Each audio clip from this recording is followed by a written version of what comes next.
Mese maizviona here zvaindiita mainisire ndinaye achindichitawo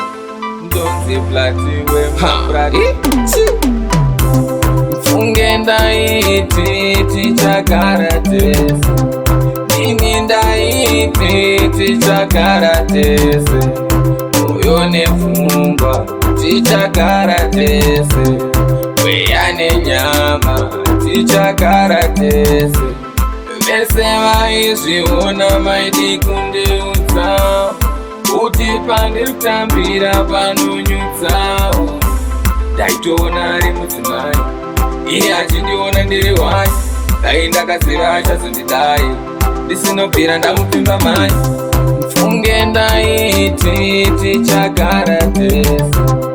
ini ndaiti tichagara tese moyo nepfungwa tichagara tese mweya nenyama tichagara tese makandisire ndichiperera dai makanditsiura ndaiterera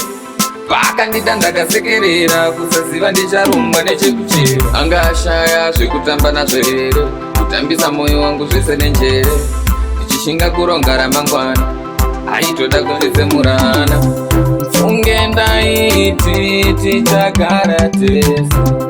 ini ndaiti tichagara tese moyo nepfungwa tichagara tese mweya nenyama tichagara tese vese vaizviona maidi kundiudzawo kuti pandiri kutambira panonyudzawo ndaitoona ari mudzimai iye achindiona ndiri wai dai ndakaziva achazondidai ndisinobvira ndamupimba mai mfunge ndaiti tichagara tese ini ndaiti tichagara tese moyo nepfungwa tichagara tese mweya nenyama tichagara tese mfunge ndaiti tichagara tese